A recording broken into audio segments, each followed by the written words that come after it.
Hello all of you, कैसे हैं आप सब लोग। आज मैं आपसे बात करने वाला हूं कंपनी लॉ के टॉप इंपॉर्टेंट टॉपिक्स को लेकर। राइट, आपको याद होगा कि मेरा वीडियो है यूट्यूब चैनल पे जो बात करता है how to score 75 marks in company law. Right, उसमें मैंने ये बताया हुआ है कि कौन से टॉप चैप्टर्स है जो एग्जाम में ज्यादा आते हैं। राइट, पूरे कंपनी लॉ में 34 चैप्टर्स है, जिसमें से कि टॉप 10 चैप्टर्स ऐसे हैं जिसमें से एग्जाम में 60 प्लस ऊपर आता है।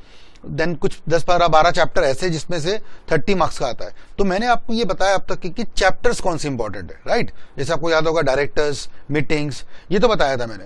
तो एक वीडियो मैंने रिकॉर्ड किया हुआ था बहुत पहले, हाउ टू स्कोर 75 मार्क्स। आज मैं आपको बताने वाला हूं कि उन सब चैप्टरों में से कौन से टॉपिक्स इंपॉर्टेंट है। राइट, सो बहुत अच्छा हो जाएगा आपके लिए। मैंने बताया था चैप्टर्स कौन से इंपॉर्टेंट है, अब मैं बताऊंगा कि उन चैप्टरों में से कौन से टॉपिक्स के आने की संभावना है। तो उससे होगा ये कि आप लोग अच्छे से एग्जाम में पढ़ाई कर सकते हो, क्योंकि अगेन एग्जाम्स को भी एक हफ्ता पर बचा हुआ है। कंपनी लॉ का एग्जाम 5 जून को है और ऐसे में आपके लिए टॉपिक काफी इंपॉर्टेंट होगा। ठीक है ना, तो ये वीडियो 15-20 मिनट चलेगा और फटाफट वीडियो देखेंगे और हम पता करेंगे कि कैसे ये टॉपिक्स में एग्जाम में से आ सकता है। आया तो ठीक, नहीं आया तो ठीक है, I am not giving you guarantee. Right, तो स्टार्ट करते हैं टॉपिक और चीजें ये रहे आपके सामने अब। राइट, आप देखते हो स्क्रीन में सबसे पहले डिस्क्लेमर देना बहुत जरूरी है। ठीक है, तो first of all will be talking about disclaimer. Disclaimer बहुत सिंपल सा है। जो क्वेश्चंस मैं आपको दे रहा हूं यहाँ पे are indicative. It is based on my 10 years experience. But सबसे मेन पॉइंट ध्यान रखना, मैं आपको कोई इंसिस्ट नहीं कर रहा हूं इस चैप्टर पे, ना ही मैं कोई गारंटी लेता हूं कि ये एग्जाम में आएंगे। मैं आपको सिर्फ बता रहा हूं मेरे तजुर्बे से कि ये चैप्टरों में ये क्वेश्चन इंपॉर्टेंट है। बाकी आप समझदार हो, आप जानते हैं कि अगर मैं बोल रहा हूं कुछ तो वो इंपॉर्टेंट है। इतना सबको समझ में आ चुका अब तक की, क्योंकि इतने सारे लोग मेरा वीडियो देखते हैं कई साल से, तो वो समझ गए। फिर भी मैं अपने पास जिम्मेदारी लेना चाहता नहीं। और ये लास्ट लाइन बहुत इंपॉर्टेंट है, last line, hence students are advised to go through with the material, notes, everything. मैं आपको सिर्फ कुछ इंडिकेटिव दे रहा हूं, ऐसा हो सकता है कि इसके अलावा भी एग्जाम में आए, और ऐसा होगा, हो सकता है नहीं, ऐसा होगा। मैं जो बताने वाला हूं उसके भी अलावा एग्जाम में आएगा, तो आपको अलर्ट रहना पड़ेगा, पढ़ना पड़ेगा। बट यस, मैं जो आपको बताने वाला हूं उसमें से आपको अगेन 50-60 मार्क्स का तो आ सकता है। ठीक है ना, again it's a tentative chances. बाकी आप समझदार हो, आप टॉपिक देखोगे समझ में आ जाएगा। आपको बोलेंगे तुषार सर हमको पता है ये टॉपिक से एग्जाम में आने वाला है, इन टॉपिक को एग्जाम से दूर रख सकते नहीं। राइट, शुरू करें तो क्विकली विल स्टार्ट, फटाफट देखते हैं। सबसे पहले chapter number 1, introduction of company. क्या लगता है भाई आपको इसमें क्या आएगा? कंपनी और पार्टनरशिप फर्म का difference, what is company, what is features of company. ये सब घटिया क्वेश्चन नहीं आने वाले, ऐसा मुझे लगता है। आने को तो आ भी सकता है। तो क्या क्या आ सकता है sir? Topic on separate legal entity, the case of Salomon, वो टॉपिक पे कुछ आ सकता है, उस पर क्वेश्चन आ सकते हैं, केस लॉ आ सकता है। ठीक है, उसके बाद सबसे मेन फेमस जो मुझे बहुत पसंद है, lifting of corporate will. First of all what is the concept of corporate will, फिर कॉर्पोरेट विल लिफ्ट कब होती है, on dishonest purpose, fraudulent purpose, फिर विल लिफ्ट कब होती है। देयर आर 2 सिचुएशन, आपको याद होगा ना, एक होता है स्टैट्यूटरी प्रोविजंस कंपनी एक्ट वाले, एक जुडिशियल में बहुत सारे केसेस है हमारे पास। दिनशाह वाला केस, 4 कंपनियां बनाई थी, गिल्फ मोटर वर्सेस हॉर्न, वो केस था। उसके बाद एक और केस था डैमलर जर्मनी इंग्लैंड वाला केस। ऐसे बहुत सारे केसेस है, associated rubber industry limited, Lee versus Lee farming, Kapila Hingorani, and so many cases. ठीक है, so many cases are in chapter 1। ये पढ़ना बहुत जरूरी है। और इलीगल एसोसिएशन, ये टॉपिक्स मुझे लगता है कि हॉट फेवरेट है, इसमें से एग्जाम में क्वेश्चन आ सकते हैं। ये पढ़िए, मैं फिर से एग्जांपल दे देता हूं, ये डेमो समझ में आ रहा है आपको। इसके अलावा भी फर्स्ट चैप्टर में बहुत कुछ है। Can they ask you the question on common seal, can they ask you question on purpose succession, yes possibility है, मना नहीं कर रहा हूं। बट सर आपको वो भी पढ़ना है, बट ये तो 100% पढ़ना है। राइट, ऐसा मेरा पॉइंट है। तो फटाफट देख लेते हैं। ऐसे मैं आपको सब चैप्टर बता देता हूं और वीडियो 15 मिनट में खत्म कर लेंगे। ठीक है ना। Chapter 2, classes of company. इसमें क्या क्या आ सकता है सर? बहुत सिंपल, प्राइवेट कंपनी सबको याद है, सेक्शन 2/68 उस पर आ सकता है, उसके रिस्ट्रिक्शंस। ठीक है, न्यू कंसेप्ट जो आया इसमें मेजर चांसेस है, 3 पॉइंट्स, ओपीसी, ठीक है, sorry OPC, small company, associate company and dormant company, ये चारों।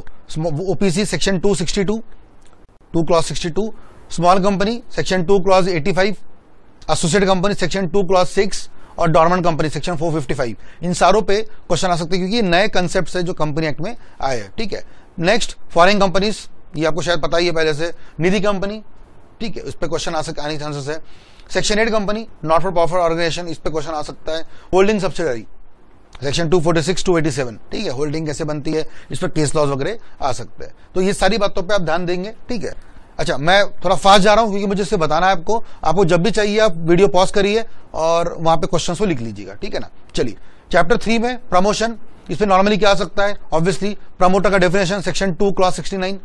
प्रमोटर कौन, मीनिंग याद है, प्रमोटर की डेफिनेशन दी हुई है, हु इज प्रमोटर, जिसका नाम प्रोस्पेक्टस में है, जिसके पास कंपनी के बीओडी की कंट्रोल है, जिसके इशारे पे कंपनी की बीओडी वर्क करती है, बहुत सारी बात है। लीगल पोजीशन ऑफ प्रमोटर, क्या प्रमोटर एजेंट है, क्या प्रमोटर ट्रस्टी है, दोनों नहीं है, ठीक है। तो इस सब बातों पे आप ध्यान दीजिएगा। डायरेक्टर, ऑफिसर, एम्प्लॉय, क्या प्रमोटर डायरेक्टर है कंपनी का या प्रमोटर डायरेक्टर, इन पे क्या रिलेशनशिप है, ठीक है। Procedure for incorporation of OPC, OPC और प्राइवेट कंपनी, मुझे लगता है ज्यादा से ज्यादा सबसे ज्यादा इंपॉर्टेंट तो ये है भाई, अभी जो एग्जाम में आ सकता है। How to incorporate OPC as per spice, how to incorporate private company, public company, spice, INC 32 33, याद है 32 33, 32 फॉर्म, 33 34, ये 3 बातें बता चुका हूं मैं आपको स्पाइस के अंदर में, ठीक है। ये तीनों चीजों पे आ सकता है question. Punishment for incorporation of company, अगर आपने झूठे नाम से कंपनी बनाई या अगर आपने मिसकंडक्ट किया, वो नाम लिया जो नाम किसी और नाम से रिजेंबल होता है, तो sir what is the penalty, company बंद हो सकती है। ये सब बातें यहाँ पे आएंगी। चैप्टर नंबर 3 में से ये आने के चांसेस है। साथ में कुछ केसेस आपको याद होंगे, Jubilee cotton mills versus Lewis, COI, conclusive evidence. फिर एक केस था मूसा गुल आरिफ वर्सेस इब्राहिम गुल आरिफ, उसमें माइनर लोगों ने कंपनी को सब्सक्राइब किया था। ये सब केसेस आपको या तो मेरे केस लॉ बुक में मिलेंगे या तो फिर if you don't have my case law book, don't worry, read the module. जिसे मैंने पहले ही डिस्क्लेमर में बोला हुआ है, मॉड्यूल पढ़ना पड़ेगा। आई एम नॉट श्योर आपको आपकी फैकल्टी ने क्या पढ़ाया और कैसा पढ़ाया, मुझे सब समझता है कि कौन कैसा पढ़ाता है, आई नो दिस, ठीक है। तो इसलिए बेटर है कि मॉड्यूल पढ़ा करें। अभी टाइम है कि नहीं है वो तो आप सोचिए अच्छे से कि अब टाइम कम है कि ज्यादा है, लेकिन ठीक है आपको पढ़ना पड़ेगा। MOA AOA चैप्टर 4, इसमें से क्वेश्चंस में नॉर्मली तो डॉक्ट्रिन ज्यादा आती है, बट वैसे क्लॉज पे आ सकता है। नेम क्लॉज, जब नाम डिजायरेबल ना हो, ठीक है। सेक्शन 4 MOA के बारे में, बटर कप वाला केस आपको याद होगा, Ewing versus Buttercup, Atlas Cycle, उस पर केस आ सकता है। ऑल्ट्रेशन ऑफ रजिस्टर ऑफिस वगैरह, सिचुएशन क्लॉज, दैट इज वो 4 क्लॉजेस रजिस्टर ऑफिस में, within same city, within 2 cities same state same ROC, within 2 cities same state different ROC, और within 2 states, ये चारों cases वहां पे आ सकते हैं, ठीक है। इसको पढ़िएगा। ऑब्जेक्ट क्लॉज, और अगर ऑब्जेक्ट क्लॉज को शेयर होल्डर मना करते तो क्या होगा। Articles are always subordinate to MOA, MOA बड़ा होता है, आर्टिकल छोटा होता है, इस पे टॉपिक। एंट्रेंचमेंट, आर्टिकल्स को एंट्रेंच करना। Legal effect of MOA AOA की क्या वैल्यू है, सबसे मेन ये, इस पे ज्यादा चांसेस है। Constructive notice, indoor management, ultra vires और डॉक्ट्रिन ऑफ अल्टर ईगो, ये चारों डॉक्ट्रिन्स आ सकती है, ठीक है। Doctrines of constructive notice, where the outsiders is assumed कि उन्होंने कंपनी के MOA को पढ़ा हुआ है। Indoor management, it's the duty of insider to be genuine and doing authenticate work, ये सब बातें इसमें बताई गई है। अल्ट्रा वायर सब जानते हैं, बियॉन्ड पावर वर्क। अभी मैं सब फटाफट बता रहा हूँ, मेरा काम नहीं है, ठीक है। अगर आप मेरे लेक्चर्स देखते होंगे तो ऑब्वियसली मैंने बहुत डिटेल में बताया सब कुछ। ऑल ठीक हो, ठीक है, इस पे एग्जाम में आ सकता है।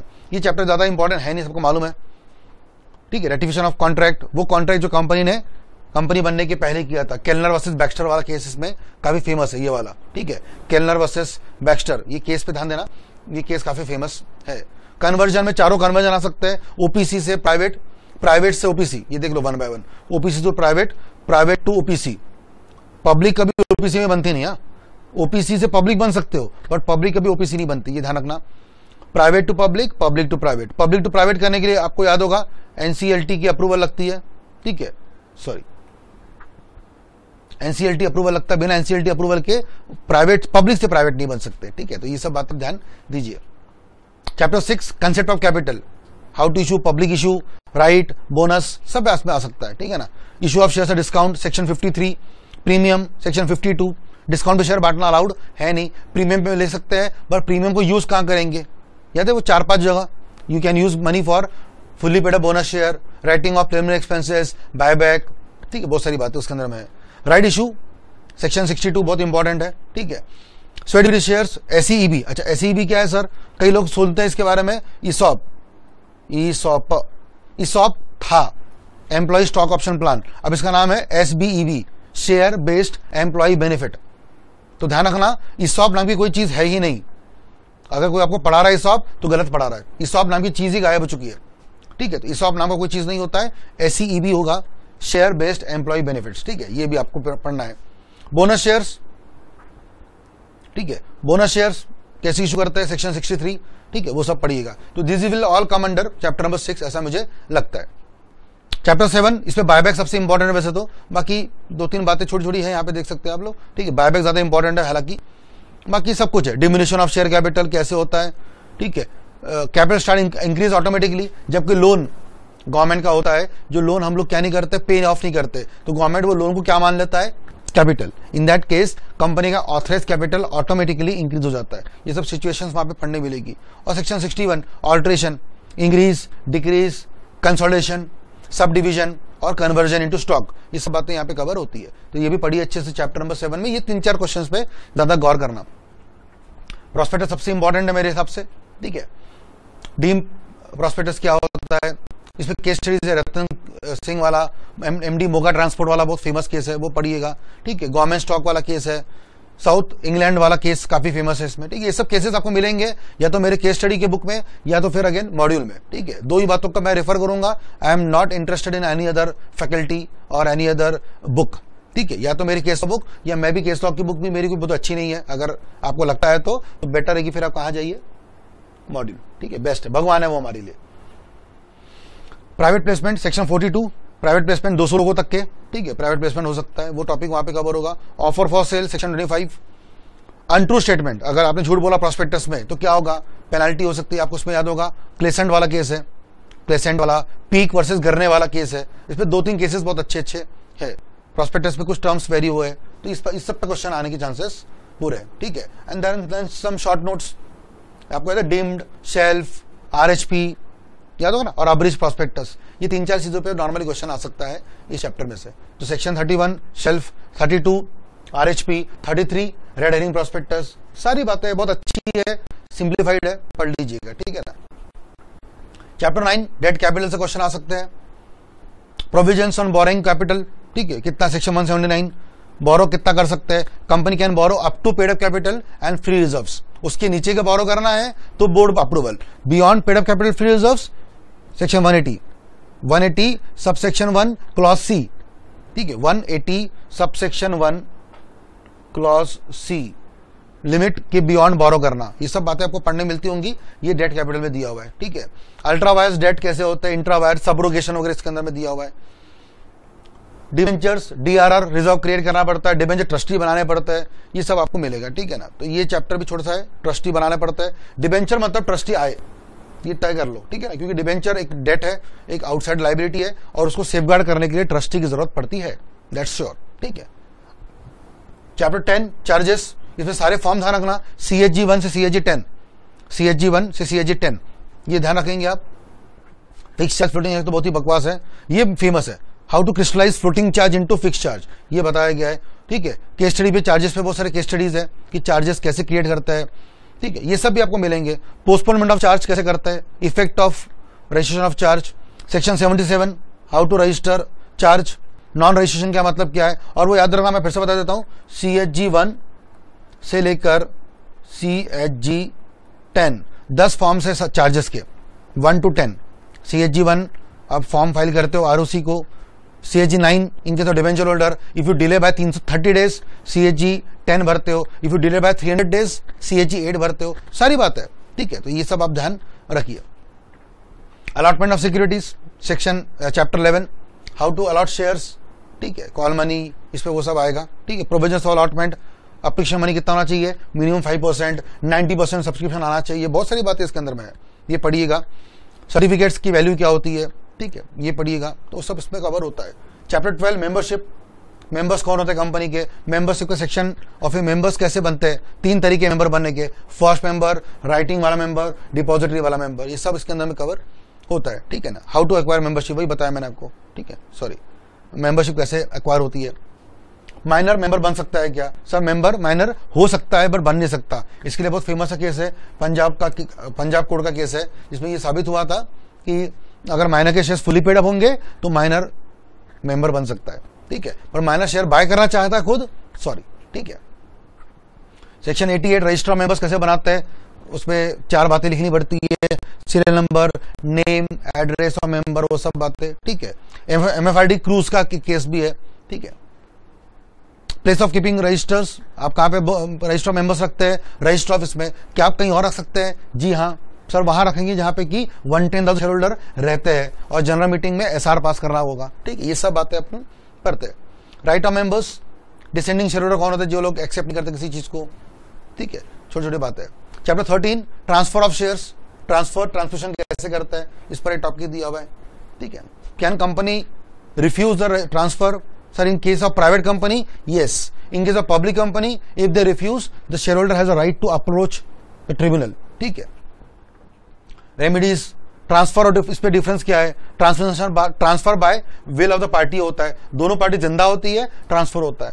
एक पार्टी की डेथ हो गई या इंसॉल्वेंसी, अनसाउंडनेस, ऐसा कोई केस जहां पे कि बंदा कैपेबल नहीं है, तो case of transmission comes in picture. ठीक है, और माइनर पे केस, और वो याद होगा आपको नॉमिनेशन। ठीक है, force transfer, transposition of name और नॉमिनेशन ध्यान रखना, सेक्शन नॉमिनेशन 72। ठीक है ना, नॉमिनेशन, उसमें आपको याद होगा SS 13 नाम का फॉर्म है, 13, 14, 17, बहुत सारी बातें हैं, तो ये पढ़िए। तो ये हो गए 13 चैप्टर पहले वाले, ठीक ठाक वाले अच्छे चैप्टर्स। अब शुरू होते हैं मेन चैप्टर्स। डायरेक्टर्स, इसमें तो पूरा भर करके टॉपिक है। 149 minimum number, maximum number, independent director, woman director, सब कुछ इसी में ही है। सेक्शन 149 सबसे बेस्ट है। ठीक है, 149 मिनिमम मैक्सिमम, ओपीसी में 1, प्राइवेट में 2, पब्लिक में 3, बट मैक्सिमम 15। बियॉन्ड 15 जाना है तो जनरल मीटिंग में अप्रूवल लेके एसआर पास कर लेंगे। सिंपल बात है। Section 161 additional director, alternate, casual vacancy, nominal director. ठीक है, ये सब है। Director related by small share holder, section 151, जिस कंपनी में 1000 स्मॉल शेयर होल्डर है, लिस्टेड कंपनी। ठीक है, याद करना, 20,000 रुपए से कम की वैल्यू, ये सब यहाँ पे कवर होता है। Appointment of directors to be voted individually, ये आपको याद होगा, अगर एक मीटिंग में 3 डायरेक्टर अपॉइंट होने वाले हैं तो तीनों को एक साथ अपॉइंट नहीं करते, 1-1-1 इंडिविजुअली, एजेंडा, उस पर वोटिंग, रिजोल्यूशन, सब अलग अलग होना चाहिए, ये भी पॉइंट वहां पे आता है। Right of person other than retiring director to stand for election, याद है 1 लाख वाली fees. If any person want to become a director of a company, 1 lakh रुपए भर के वो क्या कर सकता है? अपना नाम दे सकता है डायरेक्टर बनने के केस में, और अगर वो जीता तो पैसे वापस। अगर सर वो हार भी गया, पर उसको कितने वोट मिले हैं? 25% के ऊपर वोट मिले हैं, पैसे वापस। ठीक है, डिस्क्वालिफिकेशन सेक्शन 164, कौन डायरेक्टर नहीं बन सकता? अनसाउंड माइंड, इंसॉल्वेंट, जेल गया हुआ है 6 महीने के ऊपर, 7 साल के लिए, 5 साल तक के सॉरी नहीं बन सकता। कॉल मनी पे नहीं किया 6 महीने से, कोर्ट ने मना किया हुआ है, डी नंबर नहीं है, कितनी बातें सर, बहुत सारी बातें हैं। 167, 168, 169, 167, 168, 169, 167 रेजिग्नेशन, 167 वैकेशन, ऑटोमेटिकली पोस्ट खाली होना, 168 रेजिग्नेशन, 169 रिमूवल। इस पे क्वेश्चन आने के चांसेस पूरे हैं। तो सर सब कुछ तो आ गया इसके अंदर में। ठीक है, सब पढ़िएगा। चैप्टर 14 बहुत इंपॉर्टेंट है। 15 छोटा सा है, इंडिपेंडेंट डायरेक्टर, सेक्शन 149 क्लॉज 5, 6। ठीक है, 149 में ही है, लेकिन 4, 5, 6 के बाद पूरा शुरू होता है इंडिपेंडेंट डायरेक्टर। ठीक है ना, उनकी डेफिनेशन, अपॉइंटमेंट। ठीक है, टेन्योर आपको याद होगा, 5 साल का एक term, 1 more term of 5 years और 3 साल का कूलिंग पीरियड। ठीक है, वो सब आप पे, अगर वैकेशन आ गया तो क्या करेंगे, रूल फंक्शन क्या रहेगा, और सबसे आखिरी में याद है manner of appointment, data bank, DIR 1 भर के तरीका। ठीक है, चैप्टर 15 छोटा सा है। 16 बोर्ड पावर, सबसे मेन चैप्टर तो मेरे हिसाब से यही है, सबसे मेन। वैसे सभी अच्छे, बट चैप्टर ये आपको मालूम होगा सबसे मेन है। बोर्ड मीटिंग एंड उसकी पावर्स, तो पावर कैसे डिस्ट्रीब्यूट होती है। ठीक है, provision of meeting of board by video conferencing, आजकल अलाउड है मीटिंग करना वीडियो कॉन्फ्रेंसिंग, उसकी पूरी रूल्स है, सिलेबस में दी हुई है। ठीक है ना, फिर उसके बाद matters not to be dealt with video conferencing, जो मैटर सीरियस होते हैं, amalgamation, board report, accounts adopt करना, अप्रूव करना, ये सारी बातें वीडियो कॉन्फ्रेंसिंग से नहीं होती। ठीक है, कोरम कितना होता है, 1/3 या 2, इंडिपेंडेंट डायरेक्टर होना चाहिए, ये वो बहुत सारी बातें सर इसके अंदर में पढ़िएगा। Audit committee section 177। ठीक है, अच्छा नॉट ऑडिट कमेटी, सारी कमेटी मैं तो बोलता हूँ, बट ऑडिट कमेटी मेन है, हॉट फेवरेट टॉपिक है। बाकी सॉरी, नॉमिनेशन, रेम्युनरेशन, सारी कमेटी अच्छी है, बट ये टॉपिक पे ज्यादा इंपॉर्टेंस है। Directors 179 S to the power 180 with the general meeting. फिर 181 आपको याद होगा, 181, 82, 83। 181 is charitable contribution, 182 political contribution, 183 defence fund. Charitable में 5%, पॉलिटिकल में 7.5%, डिफेंस फंड में 180 मतलब 183 में नो लिमिट कर सकते हो। फिर 184 सबसे फेमस है, डिस्क्लोजर ऑफ डायरेक्टर इंटरेस्ट, कोई बंदा किस कंपनी में इंटरेस्टेड है बताना पड़ता है। 188 आ गया पहले, आरपीटी वो भी पढ़ना पड़ता है कि किस कंपनी में कौन सा डायरेक्टर इंटरेस्टेड है और उनके बीच में कॉन्ट्रैक्ट क्या क्या हो रहा है, ठीक है। लोन टू डायरेक्टर 185, ठीक है, ये इंपॉर्टेंट है। और सबसे आखिरी में 194 195 फॉरवर्ड डीलिंग, इनसाइडर ट्रेडिंग। इतनी सारी बातें पढ़नी है आपने। सर आप बोले से छोटा क्या इसमें, नहीं छोटा, कुछ भी छोटा नहीं है इस चैप्टर में, कुछ भी छोटा नहीं है, हर पॉइंट कवर कर दिया मैंने। Right from section 173 board meeting से 177 178 ऑडिट कमेटी एंड बाकी कमेटियां, 179 आ गया, 80 आ गया, 81 82 83 बता दिया, 4 आ गया, 5 आ गया, 7 आ गया, 8 आ गया, सब आ गया इसके अंदर में। ये चैप्टर हॉट फेवरेट है। और एक और चैप्टर के बाद वाला है केएमपी, ये भी सुभान अल्लाह, ठीक है, इसमें से भी ज्यादा चांसेस है। केएमपी कौन कौन होता है वो 4-5 लोग आपको याद होंगे। एमडी सेक्शन 203 में डेफिनेशन बताई गई है। 203 बोलता है केएमपी होना जरूरी है लिस्टेड कंपनी में और unlisted company, public company having capital of 10 crore, इस पे केएमपी होना जरूरी है। एमडी या मैनेजर या सीईओ, साथ में डब्ल्यूटीडी, सीएफओ और हम सब लोग कंपनी सेक्रेटरीज, इतने लोग केएमपी में आते हैं, ठीक है। 196 सबसे फेमस होगा, आपको याद होगा कि मेरा वीडियो डाला है मैंने हफ्ते भर पहले। जो लोग मेरा वीडियो पहली बार देख रहे हैं, मैं इसमें लिंक में दे दूंगा नीचे में। ये वीडियो ध्यान देना, ऑल अबाउट मैनेजरियल रेम्यूनरेशन। ये टॉपिक बहुत फेवरेट डाला था मैंने, 1 घंटे का टॉपिक था ये, पढ़ना बिल्कुल, ठीक है ना। सबसे मेन टॉपिक है ये इस चैप्टर का, provision of managerial remuneration in case of inadequacy of profit, schedule 5। मैं बता रहा हूं ना, सबसे मेन टॉपिक है। And I can bet, always I can bet, जिस तरह से मैंने बताया उस वीडियो में, no one in the world, rather India में बताएगा नहीं आपको, बताया भी नहीं होगा। आप खुद वीडियो देखना, मालूम पड़ जाएगा आपको कि मैंने आपको कैसे बताया है। ऑल अबाउट मैनेजरियल रेम्यूनरेशन, ठीक है, पढ़िएगा। Company secretary section 204 secretary audit, ठीक है, ये सब कुछ आपको पढ़ना जरूरी है। तो ये केएमपी चैप्टर पढ़ना। और फिर सबसे बेस्ट एक और chapter, general meeting, AGM, EGM, ठीक है, सेक्शन 96 से शुरू होता है। एजीएम 96, 97 पावर ऑफ ट्रिब्यूनल, 98 ये सब अभी हॉट फेवरेट है क्योंकि ट्रिब्यूनल एनसीएलटी आ चुका है, ठीक है, तो पढ़िए इसको। EGM sorry report on AGM only for which company, listed company, ठीक है ना। ईजीएम, ठीक है, कैसे कॉल करेंगे, सेक्शन 100 उसके रूल्स और फिर इसके रूल्स सारे, मतलब notice 101 102 expenditure statement, 103 quorum, 104 chairman कैसे रहेगा, 105 प्रॉक्सी भी ज्यादा क्वेश्चन आ सकता है, 106 वोटिंग राइट पर रिस्ट्रिक्शन, 107 शो ऑफ हैंड से वोटिंग करना, 108 ई वोटिंग से वोट करना, ठीक है, ये भी क्वेश्चन आ सकता है। 109 पोल, 110 पोस्टल बैलेट, ठीक है, पोस्टल बैलेट पे वोट करना। बैलेट सुनते हैं, बैलेट कैसे लिखते हैं, BALLOT, तो बैलेट में जो ये LLO को मैं आपको 110 मानता हूं, 110 इज बैलेट। तो सेक्शन 110 आप ध्यान में रख सकते हो पोस्टल बैलेट के थ्रू, ठीक है ना। डिफरेंस बिटवीन OR SR, इसका वीडियो डाला हुआ है मैंने। OR पीपल से 50%, SR मतलब 75%, दोनों रॉन्ग। सेक्शन 114 पढ़ना अच्छे से, ठीक है। Resolution pass at adjourn meeting कैसे होती है, और सबसे आखिरी में मिनट्स 117 आपको याद है ना, MGT 14, और सबसे आखिरी में मिनट्स 118 सेक्शन। ये सारी चीजें चैप्टर में इंपॉर्टेंट है। अगेन सारी बातें कवर कर दी मैंने आपको पढ़ने के लिए, ठीक है, पढ़िएगा।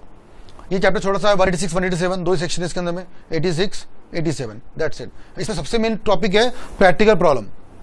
आपको याद है ये चैप्टर, इस पे आता है 60% इन्वेस्ट कर सकते हैं किसी और कंपनियों में, 60% of paid up capital and free reserves, और 100% of free reserves and premium account whichever is higher. तो सर इस पे फिर क्वेश्चन आएगा कि एक कंपनी ने इतना इतना इन्वेस्ट कर दिया किसी कंपनी में, तो बताओ कैसे करेंगे। You need to go for the practical problems of this chapter, ठीक है, इसमें आता है। चलो, मुझे थोड़ा सा यकीन है इस बार इस चैप्टर सब कुछ बहुत ज्यादा आने वाला है, ऐसा मुझे गट फीलिंग है, ठीक है। ये बोलते हैं ना छुपा रिस्तम होता है ना, एक छुपा रिस्तम, तुरुप का इक्का, तो ये मुझे लगता है, I don't know why, but मुझे लगता है इस एग्जाम में डिपॉजिट चैप्टर थोड़ा सा आपको सरप्राइज कर सकता है, ऐसा मुझे लगता है। इसकी 2 वजह है, इस पे बहुत सारी चीजों में अभी अमेंडमेंट आ चुका है इस चैप्टर में, तो इसलिए ये चैप्टर काफी इंपॉर्टेंट मुझे लगता है। बाकी तो खैर ICSI है, पढ़ना सब कुछ है, ठीक है। डिपॉजिट क्या है, सेक्शन 2 क्लॉज 31, डिपॉजिट क्या नहीं है लॉ ने बताया है। पहली बात तो बहुत लंबी लिस्ट है, व्हाट इज नॉट डिपॉजिट। फिर कौन सी कंपनी होती है eligible company, capital 100 crore, net worth 100 crore, turnover 500 crore, वो सब बातें बताई गई एलिजिबल कंपनी में। 73(2) में कैसे छापेंगे, सर्कुलर बनाना पड़ेगा, ROC को देना पड़ेगा 30 डेज में, सॉरी। फिर वो डिपॉजिट इंश्योरेंस बनाना पड़ेगा, जो आज तक कभी जिंदगी में आया नहीं, ना कभी आएगा मुझे लगता है। डिपॉजिट इंश्योरेंस, फिर वो डिपॉजिट रिपेमेंट रिजर्व, DRR 15% जमा करना होता है, वो टॉपिक, बहुत सारी बातें इसके अंदर में, तो वो पढ़िएगा। मैच्योरिटी 6 महीना, 3 साल, पीरियड, अमाउंट, बहुत सारी बातें उसके अंदर में है, ठीक है। Next maintenance of asset, DRR maintain करना, ठीक है, DRR मेंटेन करना, वो कैसे करेंगे वो बताया गया है। डिपॉजिट ट्रस्टी बनाना पड़ेगा, जैसे डिबेंचर ट्रस्टी था ये भी रहेगा, ठीक है, तो ये भी सिंपल सा पॉइंट है। डिपॉजिट इंश्योरेंस मैंने बोला ना, ये चीजें अब तक तो नहीं है और मुझे बहुत डाउट है ये कब आएगा, आई डोंट नो, ठीक है। मतलब डिपॉजिट को रिपे करने के लिए insurance policy banana is very vague, बहुत अजीब लगता है मुझे ये, जब आएगा तब। फिलहाल फुर्सत इसको। और सबसे मेन मुझे ये फेवरेट टॉपिक लगता है 74 और 76 में पेनल्टी, 74 फॉर ओल्ड एक्ट और 76A फॉर न्यू एक्ट। कोई पुराना डिपॉजिट था उसके लिए 74, नया डिपॉजिट को रिपे नहीं कर रहे हो 76A। ये दो पेनल्टियां बहुत फेवरेट हो सकती है। तो ये चैप्टर मुझे पता नहीं क्यों लगता है इंपॉर्टेंट है, इसको मैं 2-3 स्टार मार्क दे रहा हूं, ठीक है, ऐसा मुझे लगता है। अगेन ये अकाउंट्स ऑडिट लास्ट चैप्टर मान सकता हूं मैं इस सिलेबस का जो सबसे इंपॉर्टेंट है। इसके बाद तो बहुत ही इजी चैप्टर चालू होता है, ठीक है। Accounts audit 128 books of accounts, 129 financial statement, ठीक है। ये प्लीज अच्छे से पढ़िएगा, दो सेक्शंस 130 131 130 131 दोनों नए नोटिफाइड है। इसका नाम एक तो रीओपनिंग ऑफ अकाउंट्स है वॉलंटरी, और एक on the request of some agency, जैसे कि सेंट्रल गवर्नमेंट के बोलने पर, किसी के बोलने पे एनसीएलटी बुक्स को रीओपन कर। अभी एनसीएलटी नया आया ना, इससे सेक्शंस भी आ गए, बुक्स को रीओपन करवाना। तो एक वॉलंटरी है और एक किसी के बोलने 130 वॉलंटरी, 130 किसी के बोलने पर है, गवर्नमेंट और अथॉरिटी के बोलने पर एनसीएलटी रीओपन करवाएगा फोर्सफुली, और 131 इज वॉलंटरी।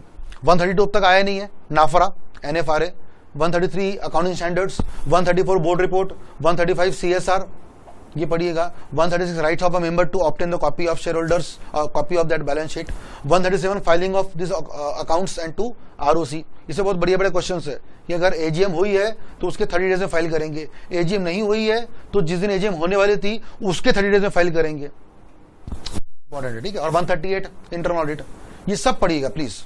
अकाउंट्स में 139 शुरू होता है, ऑडिट में सॉरी, तो मतलब 128, सुनो अच्छे से, 128 से 138, 139 से 148, ये जो सेक्शन है ये अकाउंट्स, ये सेक्शन जो है वो ऑडिट, क्या बढ़िया है। 149 के बाद डायरेक्टर्स, 123 से 127 डिविडेंड, सब सेक्शंस लगे हुए हैं और सब सेक्शंस इंपॉर्टेंट है। तो 149 से 172 डायरेक्टर्स, 173 से 195 वो है ना, वो KMP वाला टॉपिक, सॉरी KMP भी नहीं, meeting of board and powers, 173 board meeting से 195, फिर 196 वो KMP, की major personal appointment, schedule 5, it will go till 204 205, और फिर 206 के बाद चलो होता है इन्वेस्टिगेशन, इंस्पेक्शन इन्वेस्टिगेशन, बहुत बढ़िया है। और 123 के पहले वो मीटिंग्स वगैरह, सब कुछ स्मूथ है और बढ़िया है, ठीक है, अगर आप पढ़े होंगे अच्छे से तो। कई लोगों को मजा भी आ रहा होगा सुन के, तुषार सर क्या क्या बता रहे हैं, कई लोगों को बाउंस जा रहा होगा, सर क्या क्या बता रहे हैं सर आप इतनी बातें, ठीक है, पर क्या करो, आना चाहिए आपको, ठीक है। अब chapter number 22 divisible profit and dividend, इस पे से क्वेश्चन एग्जाम में आना तय है, ठीक है। सेक्शन 123 इंट्रीम फाइनल, तो बकवास है मुझे लगता है ये, ठीक है। प्रॉफिट नहीं हुआ तो भी कितना बांट सकता है, 3 टाइम्स, सॉरी लास्ट 3 साल का एवरेज वगैरह है। मेन टॉपिक ये, और सबसे main 5 number point 124 unpaid dividend account और 125 IPF, ये अब दोनों आ चुके हैं सेक्शन। पहले सेक्शन नंबर 205A ये था पहले, 205A B C, तो A जो था वो अब हो गया है अनपेड डिविडेंड अकाउंट, B और C जो था नॉर्मली वो अब हो चुका है IPF, तो ये दोनों नोटिफाई हो चुके हैं अब।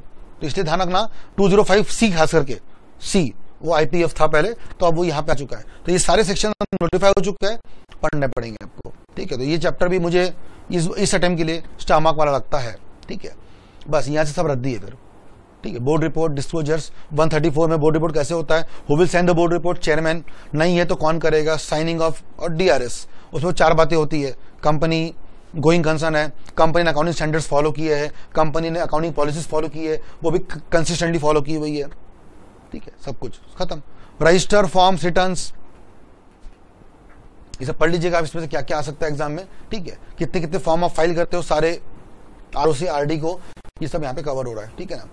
इंस्पेक्शन इन्वेस्टिगेशन में से आ सकता है, सेक्शन नंबर 206 से शुरू होता है, ठीक है, 206 से 229 तक जाता है, ठीक है ना।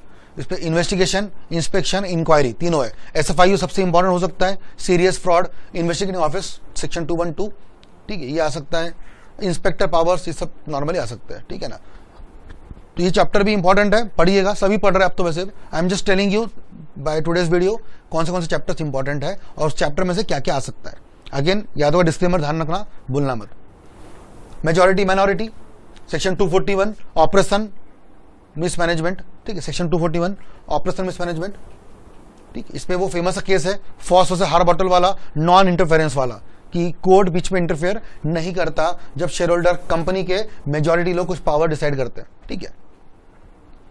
ऑपरेशन मिसमैनेजमेंट सेक्शन 241, ठीक है, ये आ सकता है। इसमें बहुत सारी इसमें केस स्टडी भरी हुई है, हेलीवाल, एडवर्ड्स, ठीक है, रॉबिन्सन वर्सेस रॉबिन्सन वाला केस है, ठीक है, और बहुत सारी, शांति पंडित जैन वाला केस है ये वाला, ठीक है, राजा मुंदरी वाला केस है, शांति प्रसाद जैन वाला केस है, बहुत सारे केसेस इसमें, तो ये केस पढ़िएगा। मर्जर डिमर्जर एक्चुअली ओवरव्यू है, आपको CS प्रोफेशनल में जब जाएंगे ना, प्रोफेशनल में, तो एक सब्जेक्ट है CR, corporate restructuring and insolvency. तो मैं आपको बताऊंगा कि वो टॉपिक कैसे पढ़ना और कब पढ़ना, प्रोफेशनल में जाने के बाद अब बताऊंगा। लेकिन अभी फिलहाल ये टॉपिक अभी ओवरव्यू है, आपको सिलेबस में एग्जाम में ज्यादा इंपॉर्टेंट है नहीं। सेक्शन नंबर 230 चालू होता है, या तो जहाँ पे 229 खत्म हुआ था, कौन सा वाला, इंस्पेक्शन वाला, 230 शुरू होगा यहाँ पे, ठीक है। तो ये टॉपिक छोड़ दीजिए। प्रोड्यूसर कंपनी तो कभी नहीं आया, सेक्शन 581 ध्यान रखना, एग्रीकल्चर वाली कंपनी, प्रोड्यूसर कंपनी, ठीक है। LLP से क्वेश्चन में एग्जाम में आ सकता है, ठीक है, ये कुछ क्वेश्चन आ सकते हैं LLP से, एक बार पढ़ लीजिएगा।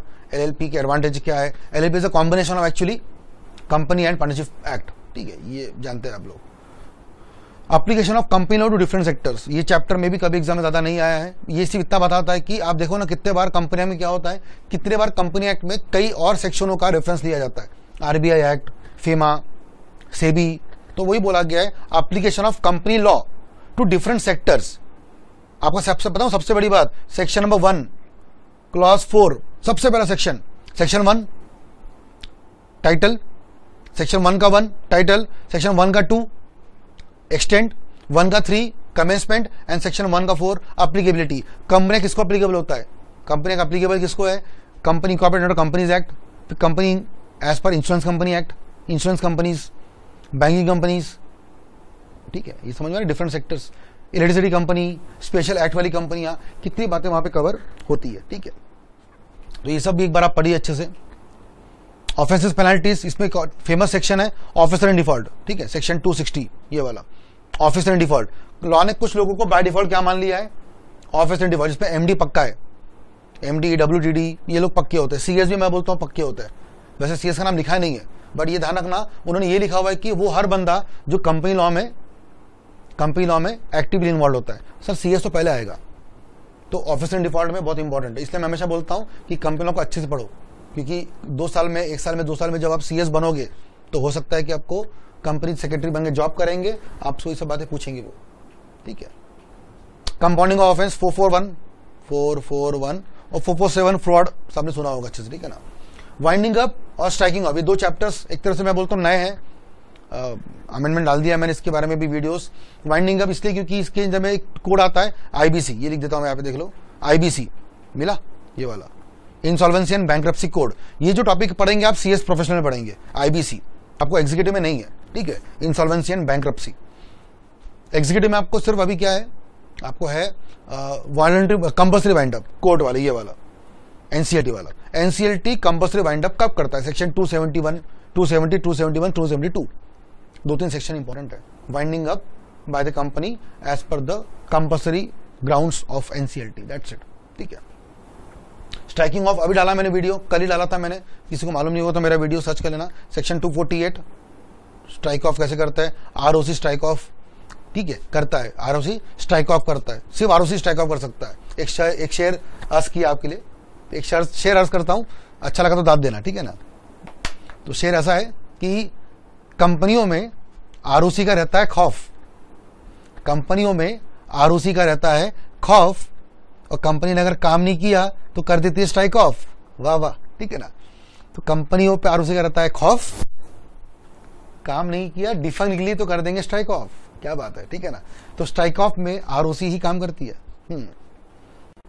चलिए, गाली मत मारना। चलिए भाई, तो स्ट्राइक ऑफ कैसे करते हैं, ST के फॉर्म्स वगैरह यहाँ पे कवर होता है। नाम रिस्टोर कब कर सकते हैं, 3 साल के अंदर, NCLT से पूछ के। ये सब मैंने कल ही डाला है वीडियो में, ठीक है, आप एक बार देख लीजिएगा। और ई गवर्नेंस, इसमें XBRL का क्वेश्चन आ सकता है, ठीक है, ये एक बार पूरा देख लीजिए आप लोग, ठीक है। इसमें क्या क्या चीजें इंपॉर्टेंट है। Organisation of MC office, MC21, ministry of corporate affairs, 21st century MC है। तो ये सब बातें वहां पे कवर होती है। तो आई होप कि दिस इज मच इंपॉर्टेंट। मैंने आपको सारे 24 चैप्टर्स बता दिए हैं, जिसमें मैंने बताया कि कौन से चैप्टरों में से ज्यादा वेटेज एग्जाम में आ सकता है, ठीक है। तो आई होप कि this is enough for this session now. You know 34 chapters समझ में आ गए। वापस से 2 मिनट के लिए फाइनल वर्ड्स। टोटल 34 चैप्टर्स है। आपको ये तो मालूम है कि कौन से चैप्टर इंपॉर्टेंट है। For knowing this, if anyone don't know which chapters are important, मैं आपको नीचे में लिंक देने वाला हूं डिस्क्रिप्शन पे। वो लिंक के थ्रू आप जान लेना कि कौन से चैप्टर इंपॉर्टेंट है। अच्छा, अब सर चैप्टर इंपॉर्टेंट मालूम हो गए, अब सर उसके अंदर में चैप्टर्स में से कौन से क्वेश्चन इंपॉर्टेंट है वो भी देख लो। तो बताओ बचा क्या, ठीक है। So I want a promise from you, अगर आपको सच में अच्छा लगा ये टॉपिक तो please share with your friends. सबको बताइए, पूरे इंडिया में सबको बता दीजिए कि तुषार सर ने ये बताया हुआ है, इसको पढ़ने के बाद आपको फायदा मिल सकता है। बट लेकिन ये क्वेश्चंस फाइनल नहीं है। तुषार सर के पास कोई बोलते ना अंदर की बातें नहीं है, न मेरे पास कुछ रहता है। मैं आपको सिर्फ बता रहा हूं मेरे तजुर्बे से, 10-11 साल का मेरा टीचिंग एक्सपीरियंस, जिसमें मैं कंपनी में पढ़ा रहा हूं। मैं उस बेसिस पे बता रहा हूं आपको कि ये क्वेश्चन में से कुछ आ सकता है। यही आएगा क्या, I am not sure. But sir आप ये भी जानते हो कि इसके अलावा बचा भी क्या, ठीक है। तो ये सारी बातें पढ़ी है, केसेस पढ़ी है, and please share with your friends, ठीक है, so that they will also get benefit. And if you really like the video, अगर आपको सच में अच्छा लगा तो give a thumbs up to the video, so that video को बहुत ज्यादा लाइक मिलेंगे तो मुझे अच्छा लगेगा। मेरा मोटिवेशन यही है। मैं आपसे कोई फीस तो चार्ज करता नहीं, तो मेरी मोटिवेशन एक ही है कि अगर आप मेरे वीडियो को लाइक कर रहे हैं और लोगों को बता रहे हैं तो मुझे मेरी यही फीस है मेरी, जो मुझे आप लोग पसंद करके दे, मतलब पसंद करें और बस रिजल्ट ला के दिखा दें 25 अगस्त को, बस। और क्या चाहिए मुझे लगता है ये काफी मेरे लिए। तो आई होप कि this is enough for the day. We have covered in a good manner all the topics which are important for exams. So I hope you will follow these tips and you will study for that. ठीक है, so we'll take care, take your leave now and see you soon with a new video. Till then, take care and bye bye.